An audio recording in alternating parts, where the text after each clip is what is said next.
The spleen produces the mouth. When you think about a snake, that's really all it is. I mean, it's a long body and whatnot, but it's sort of this moving mouth through the world. Yes, it has eyes, it has a nose, some of them have this ability, pit vipers have this ability to sense heat and whatnot.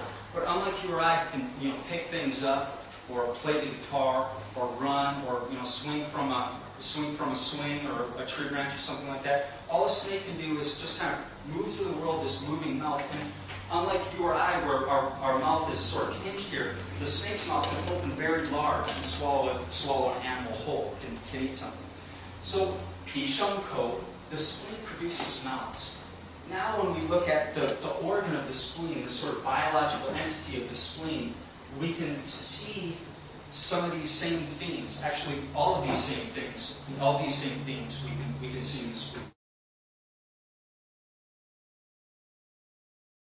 The spleen sits up in the upper right quadrant of the abdomen. The kidneys, or the stomach is here rather, and the kidneys are about here. And the spleen is just off to the corner. It's about the size and shape of a loose fist in the upper right quadrant there. It is soft. It has muscles through it. It periodically expands and contracts. It expands somewhat when we eat. It contracts somewhat when we're fasting. In order to move the blood through itself, because it has an indirect circulatory system, it will also expand and contract. And its role is primarily twofold. It is to the circulatory system what the lymph nodes are to the lymph system. And it recycles old, dead red blood cells, and it cleans the blood. Those are the two primary functions of the spleen. So let's look first at its role in cleaning the blood. The blood flows through the body, and when it enters the spleen, it first enters in these very well closed off blood vessels. But shortly thereafter, the blood vessels become more and more, the lining of the blood vessels becomes more and more penetrant. There are more and more openings in it. And then the red blood cells are no longer in these blood vessels. They're in what's called red pulp, which is a spongy, boggy mass of monocytes and red blood cells with just the occasional piece of striated material of muscle and whatnot. This area here is sort of like a marsh. If you think about your landscape, when you have a nice clean river flowing through it, all the water tends to go that the ground stays dry. If all of a sudden the river stops and all that water is spread everywhere, the ground becomes marshy, it becomes boggy. It's harder to move through that boggy landscape. And snakes evolved primarily in response to that type of environment.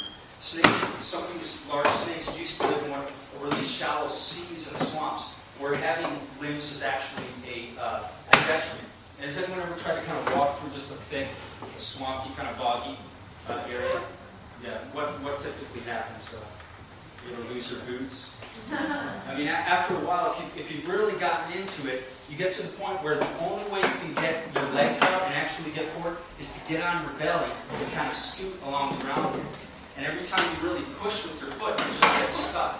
This is the environment that the snakes primarily had to deal with. They had to shed these limbs in order to be able to maximize their ability to flow through this very damp environment. Now, red blood cells are interesting in that they're basically circular, but they have extra material on their cell membrane has a lot of extra material. And this extra material gives them what's called a biconcave disc shape. That biconcave disc shape, it's like a beach ball, but you added on extra material for the beach ball so that it could fold in on the inside. That biconcave shape allows the red blood cells to move through very tiny capillaries. Capillaries that are even narrower than the red blood cell itself. And it also, as the red blood cells get material on them, antigenic material, say, as it's moving through the body, it gets some inflammatory cytokines on it or something like that. When it starts to move through this very swampy area, there are cells called monocytes, which will take bites out of the red blood cell, take out these dirty bits off the red blood cell. Let me just back up a minute here.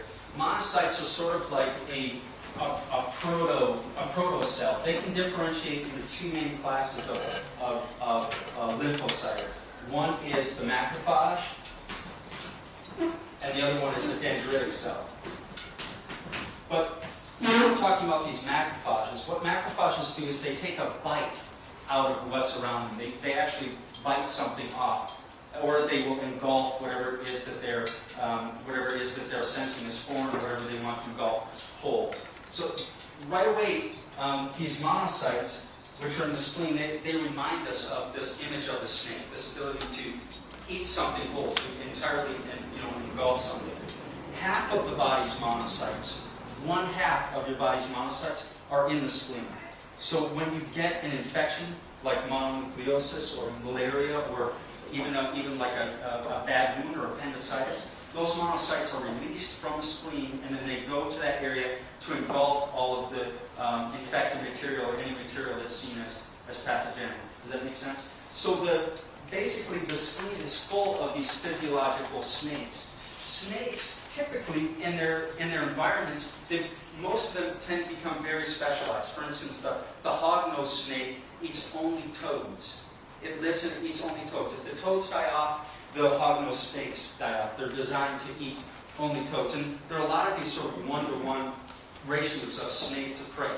And the snakes tend to live in these low-lying, damp areas. That's not to say that they're not in deserts and places like that, but they tend to live down in these low-lying areas. Animals, when they become sick or when they become weak, they end up spending longer down at these water holes. They'll go down to the water hole, it's cool, there's what to drink, they don't need to linger far, and they don't need to travel far or anything like that, and they end up, on the whole, they would end up more likely to be eaten by a snake. What happens here in the spleen is the red blood cells, as they go through, each time they go through and they have a little piece of them taken out, they become more and more spherical because they're losing this extra skin on the outside. So they can no longer form this biconcave disc, and they can no longer act like a snake and move through these smaller blood vessels. They become what's called a spherocyte. And a spherocyte is a senescent or an old red blood cell. A red blood cell typically only lives about 120 days for this reason. Once it becomes 120 days old, it takes on this circular form and it has more difficulty moving through the microcirculation. It also has a lot more difficulty moving through the spleen because the spleen is like this swamp where you have to kind of climb underneath all these roots and things, kind of slither through and just barely squeeze past these couple monocytes to get back to the other end where there's another sort of river, there's another more direct and closed type of vascular system that's larger. And so when they're hanging out here, if they get stuck, the monocytes will engulf them.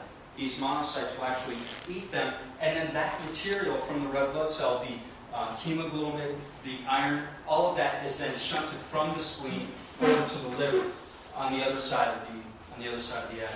Is this making sense so far? So this line here where it says Ki Shang Ko, the spleen is full of these mounds. It's full of these monocytes. It produces, in a way, these monocytes, or at the very least, it holds them there.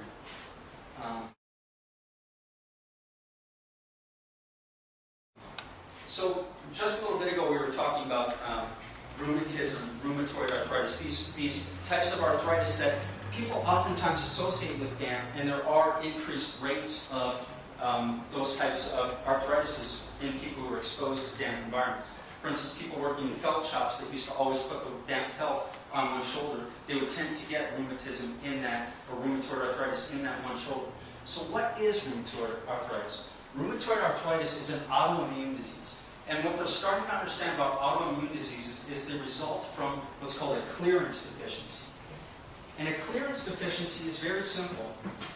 All it is a cell dies. We have sort of say we have a healthy muscle cell here. The cell dies, so it's dead. Now typically a macrophage, one of these monocytes further down the line, will recognize this is a dead cell. Before this cell starts to rot, I'm going to engulf this cell, digest all of its components, find out if there's anything in there that doesn't belong to this human being, isn't part of their genetic makeup, and then put those